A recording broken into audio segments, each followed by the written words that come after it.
তুমি তো গুনাহ করে ফেলেছো, তুমি তো সাহালাবা, তুমি তো একজন অপরাধী, তুমি তো একজন জাহান্নামের আসামি হয়ে গেছো, তুমি তো জুলুম করেছো। এই কথা যখন ভিতর থেকে ওই সাদের স্ত্রী যখন এই কথা বলেছে, সাহালাবাতুল আনসারী রাদিয়াল্লাহু তাআলা আনহু সাথে সাথে ওই মহিলার হাতটা ছেড়ে দিয়ে মদিনা ছেড়ে চলে গেছে, দূরে পাহাড়ের মধ্যে চলে গেছে। পাহাড়ের গর্তের মধ্যে কান্নাকাটি শুরু করে দিয়েছে, আল্লাহ এত বড় অপরাধ করেছে, আমি তো রাহমাতুল লিল আলামিনের সামনে মুখ দেখাইতে পারবো না, আমি তো সাহাবা একরামদের মাঝে মুখ দেখাইতে পারবো না, আল্লাহ আমি তো কোনো মানুষের সামনে মুখ দেখাইতে পারবো না, আমি জাহান্নামের আসামি হয়ে গেছি। কিছুদিন পর যখন যুদ্ধ শেষ হয়ে যায়, সাদ রাদিয়াল্লাহু তাআলা বাড়ির মধ্যে এসে বলে, হে আমার প্রাণের বিবি, আমার ভাইকে বাড়ির মধ্যে রেখে গিয়েছিলাম, আমার ভাই কোথায়? স্ত্রী ডাক দিয়ে বলে, প্রাণের স্বামী, তোমার ভাই তো অপরাধ করে ফেলে দিয়েছে, তোমার ভাই তো জাহান্নামের আসামি হয়ে গেছে, তোমার ভাই তো একজন জালেম, তোমার ভাই তো জাহান্নামের আসামি। যখন তুমি বাড়ির মধ্য থেকে চলে গেছো, ওই তোমার ভাই আমার হাতটা ধরেছিল একটু পর্দার আড়াল দিয়ে। যদি একজন নারীর, একটা পুরুষ যদি একজন নারীর হাতটা ধরে, এটা কবিরা গুনাহ হয়, অর্থাৎ জিনার গুনাহ হয়, হয় কি হয় না? জিনার গুনাহ হয়। এই কথা বলার সাথে সাথে সাদ রাদিয়াল্লাহু আনহু বাড়ি থেকে বের হয়ে গেছে, তালাশ করতে করতে করতে করতে খুঁজতে খুঁজতে গিয়ে দেখেন একটা পাহাড়ের মধ্যে গর্তের মধ্যে বসে পড়ে ওই সাহালাবাতুল আনসারী রাদিয়াল্লাহু আনহু চিৎকার করে বলতেছে, আল্লাহ দুনিয়ার জমিন আমার থেকে বড় অপরাধ নাই, দুনিয়াতে আমি এত প্রকার গুনাহ করেছি, আমি তো জাহান্নামের হয়ে আসামি হয়ে গেছি, আল্লাহ এই মুখ দিয়ে আমি কেমনে সাহাবা একরামদের সামনে মুখ দেখাইব, কেমনে আমি রাহমাতুল লিল আলামিনের সামনে যাব, আল্লাহ আল্লাহ তুমি আমাকে ক্ষমা করে দাও। এইভাবে কান্নাকাটি শুরু করে দিয়েছে। সাদ রাদিয়াল্লাহু আনহু ভাইয়ের হাতটা ধরেছে, হাতটা ধরে বলে, ভাই আসো, মদিনার দিকে চলে আসো, বাড়ির মধ্যে চলে আসো। যদি আমাকে সাহালাবাতুল আনসারী রাদিয়াল্লাহু আনহু ডাক দিয়ে বলে, ভাই আমি তো মদিনায় যাইব না, যদি আমাকে নিতে হয় একজন আসামিকে যেভাবে হাত করা পরানো হয়, দুটি হাত রশি দিয়ে বেঁধে তো আমাকে টানতে টানতে টানতে টানতে মদিনায় মুনাওয়ারা নিয়ে যাও। কি করেছিল? শুধু একটাই অপরাধ, একজন নারীর হাত ধরেছিল। কি করেছিল? হাতটা শুধু ধরেছিল। তাই তো সে বুঝতে পেরেছে আমি একজন জাহান্নামের আসামি। ভাইকে বলতেছে, ভাই আমাকে হাত করা পড়াও, হাতটা সুন্দর করে বেঁধে আমাকে টানতে টানতে তুমি মদিনায় মুনাওয়ারা নিয়ে যাও। ভাই তাই করল।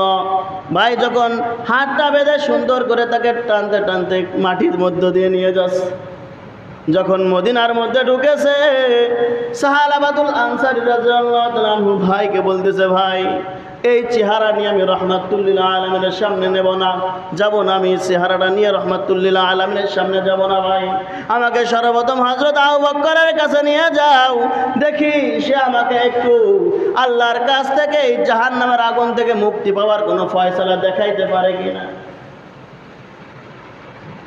ওই সাহালাবাতুল আনসারীকে নিয়ে যাওয়া হলো। নিয়ে যাওয়ার পর যখন সমস্ত ঘটনাগুলো সুন্দর করে ব্যক্ত করলো, হযরত আবু বকর বলে, ভাই তোমাকে মাফ করবে না না করবে এটা আল্লাহই ভালো জানে, তুমি আমার বাড়ি থেকে বের হয়ে যাও। এরপরে হযরত ওমরের কাছে চলে গেল। ওমর বলল, তোমাকে মাফ আল্লাহ করবে না না করবে আমি জানি না, তুমি আমার কাছ থেকে বের হয়ে যাও। এরপর হযরত আলীর কাছে নিয়ে যাওয়া হয়। আলীও বলে, আবু বকর বিদায় দেছে, ওমর বিদায় দেছে, তুমি আমার বাড়ি থেকেও বের হয়ে যাও, আল্লাহ মাফ করবে না না করবে এটা আমি জানি না, তবে তোমার আমার বাড়ির সীমানায় তোমার থাকার কোনো অধিকার নাই। ও মুসলমান, এরপরেও হযরত সাহালাবাতুল আনসারী রাদিয়াল্লাহু তাআলা আনহু সাদকে ডাক দিয়ে বলে, ভাই আমার, আমি চেয়েছিলাম সাহাবা একরামদের মাঝ থেকে আমি হয়তো কোনো পরামর্শ নিয়ে আমি আল্লাহর কাছে গিয়ে মাপ চাইতে পারবো। যেহেতু আবু বকর বিদায় দেছে, ওমর বিদায় দেছে, আলীও বিদায় আমাকে দিয়ে দিল, এখন তো আমি জাহান্নামের আসামি হইয়া মৃত্যুবরণ করতে চাই না রে ভাই আমার, আমাকে নিয়ে চলো আগে নামদার তাজেদার মদিনা, উম্মতের কান্ডার নবী মুহাম্মদুর রাসূলুল্লাহ সাল্লাল্লাহু আলাইহি ওয়াসাল্লামের কাছে। সাহাবাকে নিয়ে যাওয়া হলো রহমাতুল্লিল আলামিনের কাছে, সমস্ত ঘটনা ব্যক্ত করলেন। রহমাতুল্লিল আলামিনও ডাক দিয়ে বলেন, হে সাহাবা, তুমি তো একজন জুলুম করেছো, অপরাধ করেছো, তুমি আমার বাড়ি থেকে তুমিও বের হয়ে যাও। রহমাতুল্লিল আলামিনও সাহাবাতুল আনসারকে বিদায় দিয়ে দিলেন। বিদায় দেওয়ার সময় মেয়ে পাশে ছিল, মেয়ে ডাক দিয়ে বলে, বাবা, যেখানে তোমাকে সাহাবা একরাম জায়গা দিল না, যেখানে রহমাতুল্লিল আলামিন তোমাকে জায়গা দিল না, বাবা, তুমি তো আমার বাবা, তোমাকেও আমি বাড়ির মধ্যে জায়গা দিতে পারবো না। রহমাতুল্লিল আলামিন যেখানে জায়গা দেয় নাই, আমি তোমাকে কেমনে জায়গা দেই বাবা? তুমি এই মদিনা মুনাওয়ারা থেকে বের হয়ে যাও। সাহাবাতুল আনসারীকে মদিনা মুনাওয়ারা থেকে বের করে দিয়েছে। বের করে দেওয়ার পর হাঁটতে হাঁটতে চলে গেছেন। যাওয়ার পরে আবার পাহাড়ের চূড়ায় চলে গেছে, কান্নাকাটি শুরু করে দিয়েছে। একদিন, 2 দিন, 3 দিন অতিক্রম হয়ে যায়। অতিক্রম হয়ে যাওয়ার সাথে সাথে রহমাতুল্লিল আলামিনের কাছে জিবরিল আমিন চলে আসে। আল্লাহ পাক রব্বুল আলামিন রহমাতুল্লিল আলামিনকে ডাক দিয়ে বলে, রহমাতুল্লিল আলামিন নবী আমার, আপনি এটা কি করেছেন? মাফ করার দায়িত্ব আপনার না আমার। আপনি কেন সাহাবাকে বিদায় করে দিলেন? জলদি করে যান। যেই সাহাবা, যে আমার বান্দা, যে আমার কাছে বারবার গুনাহ করার পরেও ক্ষমা চায়, যে ব্যক্তি বারবার গুনাহ করার পরেও অপরাধ সম্পর্কে আমার কাছে বলে, আমি আল্লাহ পাক রব্বুল আলামিন তার জিন্দেগির গুনাহটাকে মাফ করে দেই। রহমাতুল্লিল আলামিন হযরত আবু বকরকে ডাকলেন, ওমরকে ডাকলেন, আলীকে ডাকলেন। সবাইকে ডাকার পর ওই সময় সবাই চলে গেলেন, সাথে চলে গেলেন। কোথায় আছে, কোথায় সাহাবাতুল আনসারীকে আমি পাইব, সাহাবাকে কোথায় পাইব? সবাই চলে গেলেন, তালাশ করার জন্য চলে গেলেন, কোথাও পায় না। খুঁজতে খুঁজতে দেখে এক রাখালকে দেখা যায়। ওই রাখালকে গিয়ে জিজ্ঞাসা করছে, ভাই, আমাদের কাছে আমার একজন ভাই আসছে, নাম হলো সাহালাবা শেখু, তাকে আপনি চেনেন কিনা? ওই লোকগুলো বলতেছে, ভাই, আমরা তো সাহালাবাকে চিনি না, আমরা সাহালাবাকে চিনি না। তবে একটা কথা, যখন গভীর রাত্র হয়ে যায়, কে জানি পাহাড়ের চূড়া থেকে জোরে জোরে কান্নাকাটি শুরু করে দেয়, আল্লাহ, আমি জানি আমি অপরাধ করেছি, আমি গুনাহ করেছি। আমি গিয়েছিলাম আবু বকরের কাছে, আবু বকর আমাকে বিদায় করে দিয়েছে।